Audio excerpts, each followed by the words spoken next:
செய்துனா ஹதரத் அனஸ் ரதியல்லாஹு அன்ஹு அவர்கள் சொல்கின்றார்கள், ஒரு தடவை நபி ஸல்லல்லாஹு அலைஹி வஸல்லம் அவர்கள் எங்கள் வீட்டிற்கு வருகை தந்தார்கள்.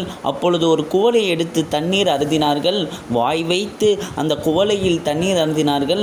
தண்ணீர் அருந்திவிட்டு வைத்தவுடன் நபி ஸல்லல்லாஹு அலைஹி வஸல்லம் அவர்கள் எங்களுடைய வீட்டை விட்டு வெளியேறின சமயம் என்னது தாயாரான உம்மு சுலைம் ரதியல்லாஹு அன்ஹா என்னுடைய தாயார் அந்த முபாரக்கான குவளையை எடுத்து நபி ஸல்லல்லாஹு அலைஹி வஸல்லம் அவர்கள் வாய் வைத்து அதை குடித்திருப்பார்கள் அல்லவா, அந்த குவளையில் வாய் வைத்த இடத்தை தனியாக எடுத்து அதை பத்திரப்படுத்தி வைத்தார்கள் என்று அனஸ் ரலியல்லாஹு அவர்கள் சொல்கின்றார்கள்.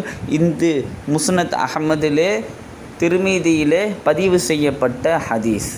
இந்த மாதிரி ஒரு வரலாறு ஏதாவது ஒரு மனிதருக்கு இருக்குமா?